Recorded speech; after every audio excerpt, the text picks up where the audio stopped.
देखिए स्टूडेंट्स, आज हम नया चैप्टर शुरू करने वाले हैं। क्या नाम है चैप्टर का? Biotechnology. Biotechnology principles and techniques है।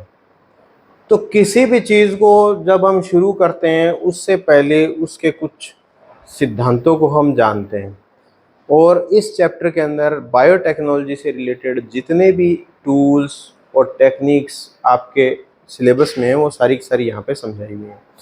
अब सबसे पहला सवाल उठता है कि बायोटेक्नोलॉजी कहते किसे हैं? बायोटेक्नोलॉजी हमारे लिए कोई नया नहीं है। बहुत सदियों से हम लोग जो है हमारे किचन में और बहुत सारी जगह इसको हम इस्तेमाल करते आ रहे हैं। अगर आप गौर करोगे, जो दही जमाते हैं हम, वो भी बायोटेक्नोलॉजी का एक एग्जाम्पल है। आप अगर इस तरीके के एग्जाम्पल से इसकी डेफिनेशन को निकालना चाहें तो बेसिकली क्या है कि जो लैक्टोबैसिलस है, आपने LAB पढ़ा होगा, लैक्टिक एसिड बैक्टीरिया, पिछले चैप्टर में आपने पढ़ा है।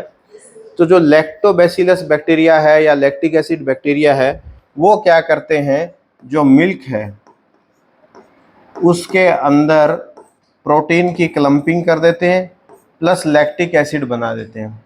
तो ये तो लैक्टिक एसिड बैक्टीरिया का एक सामान्य कैरेक्टरिस्टिक है और उसका उपयोग हम हमारे वेलफेयर के लिए कर रहे हैं। ठीक है, तो ये जो प्रोसेस है ये क्या कहलाता है? बायोटेक्नोलॉजी। आप कह सकते हैं कि कोई भी बायोलॉजिकल प्रोसेस जिसका हम मानवीय कल्याण के लिए यूज करते हैं वो बायोटेक्नोलॉजी है।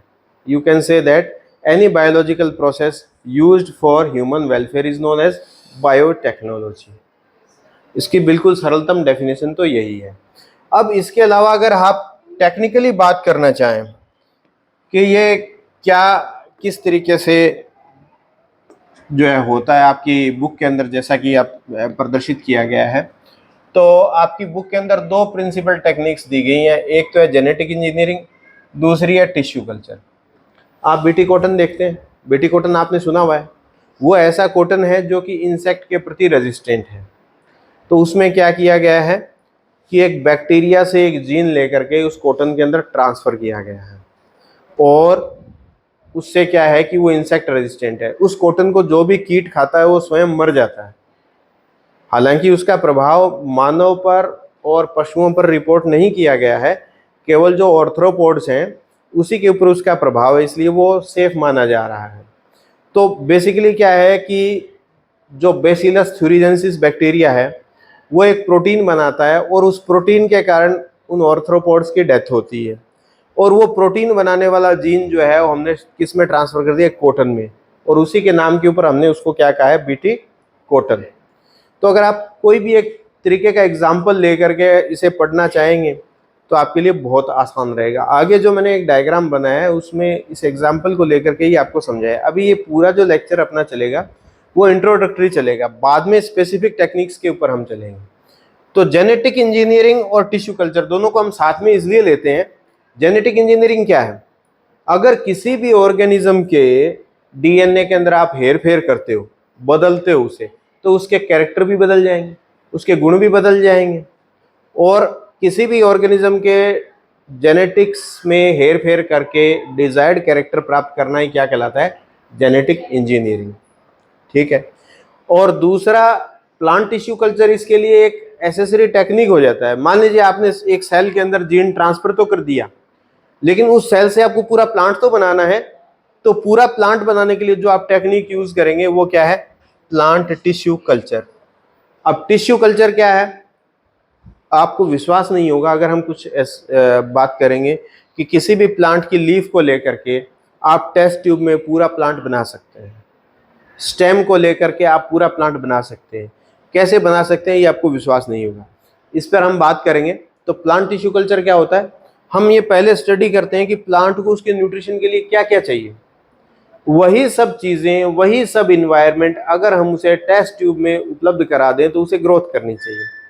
तो बेसिकली हम क्या करते हैं कि उसको जितने भी न्यूट्रिएंट्स की ज़रूरत है, चाहे वो मैग्नीशियम है, चाहे कैल्शियम है, चाहे कुछ ट्रेस अमाउंट्स में निकल भी होता है, Fe भी होता है, सभी को हम केमिकल कंपाउंड्स को एक निश्चित अमाउंट में लेकर के हम एक सॉल्यूशन बनाते हैं, और उसकी जेलिंग करते हैं और उसके ऊपर अगर हम वो टिश्यू रखते हैं तो उस टिश्यू में ग्रोथ होती है।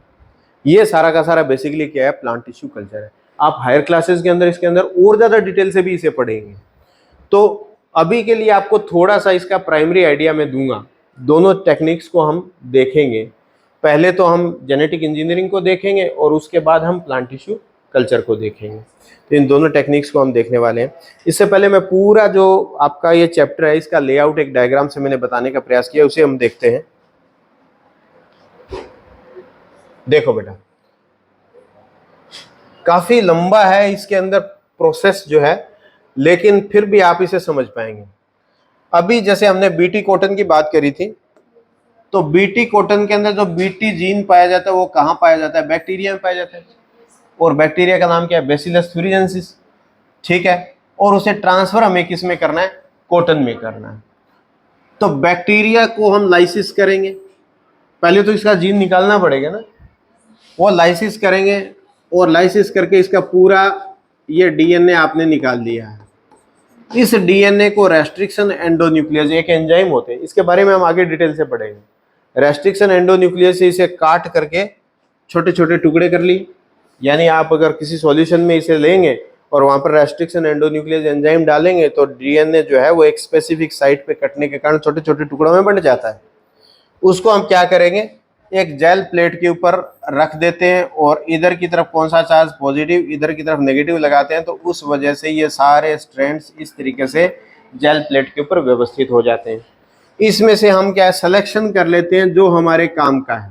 जो बीटी जीन बनाने वाला, जो बीटी जीन है, जो क्राई प्रोटीन या बीटी प्रोटीन बनाने वाला जो डीएनए है, उसको हम वहाँ से सेलेक्ट कर लेते हैं, आइसोलेट कर लेते हैं। इसकी कुछ स्पेसिफिक टेक्निक्स हैं जो कि आप हायर क्लासेस के अंदर पढ़ेंगे। इसको लेकर के आप क्या करते हो? अब इसकी कॉपी चाहिए। ये तो है नहीं कि बहुत ही ज़्यादा प्रिसाइज नहीं होते ये मेथड्स, उसकी बहुत सारी कॉपीज आपको चाहिए। तो वो कॉपी बनाने के लिए आप क्या करेंगे? एक दूसरा बैक्टीरिया लेंगे, उसका प्लाज्मिड आप निकालेंगे, प्लाज्मिड के भी कट लगाएंगे और वहाँ पर कट लगाने के बाद आप इस तरीके से डिजायर्ड जीन उसके अंदर जोड़ देंगे। जैसा कि आपको मैं थोड़ा इसको जूम करके दिखा देता हूँ।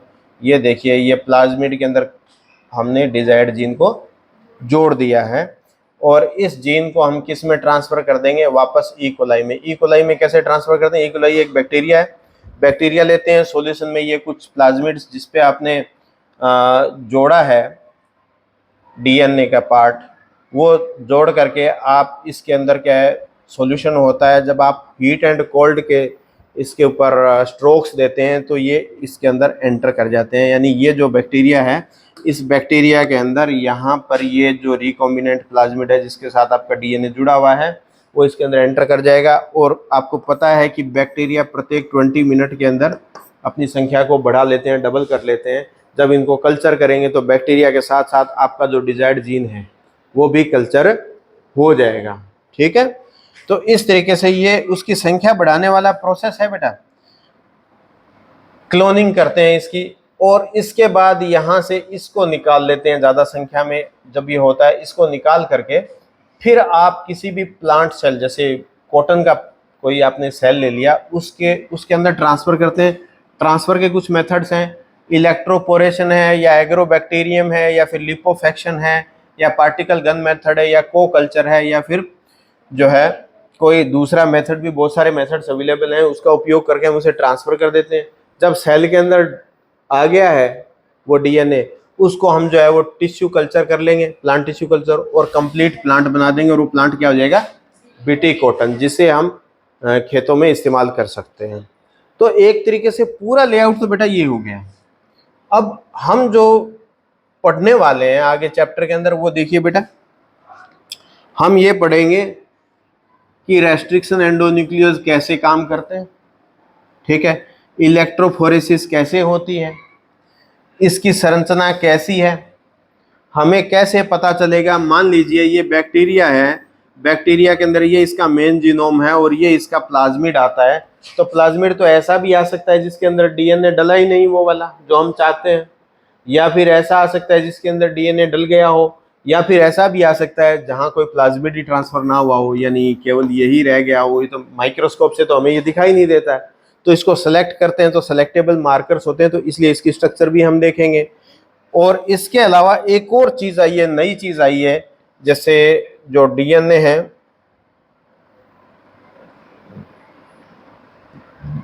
डीएनए को इनमें डालने की बजाय एक और मेथड है पीसीआर, पॉलीमरेज चेन रिएक्शन।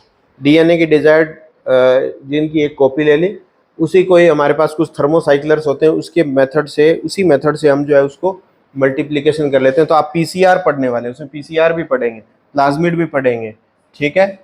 और इसके अलावा ये जो प्लांट्स के अंदर या एनिमल्स के अंदर जो जीन ट्रांसफर करते हैं उस सेल के अंदर, वो भी हम पढ़ेंगे। कुछ टिश्यू कल्चर का भी हल्का फुल्का पोर्शन हम पढ़ेंगे। तो इस तरीके से ये सारा कुछ हम पढ़ने वाले हैं। यहाँ पे एक चीज़ आप और भी देखेंगे कि यहाँ देखिए, ये रेड वाला जो पोर्शन है ये तो हमने कहाँ से लिया है, वो बीटी बैक्टीरिया से लिया है। ये वाला पोर्शन हमने कहाँ से लिया है, ये हमने ई कोलाई का प्लाज्मिड लिया है। तो एक तरीके से ये स्पीसीज ए का मान लो, ये बी का मान लो, 2 डीएनए यहाँ आपने कर दिए ना, इसी को रिकॉम्बिनेंट डीएनए बोलते हैं। तो रिकॉम्बिनेंट डीएनए के बारे में भी हम पढ़ेंगे, ठीक है। तो बहुत सारी टेक्निक्स के बारे में हम इस चैप्टर के अंदर पढ़ने वाले हैं। अगर ये डायग्राम आपको आता है तो इसका मतलब आपके दिमाग के अंदर biotechnology, genetic engineering, plant tissue culture और उसके उपयोग से संबंधित सभी चीज़ें आपके दिमाग में एक सीक्वेंस से रहेंगी। तो इस चित्र को आप बना लीजिए। नेक्स्ट जो है हम क्लास के अंदर इसको डिस्कस करेंगे, एक एक टेक्निक को, एक एक चीज़ को हम डिटेल से डिस्कस करने वाले हैं।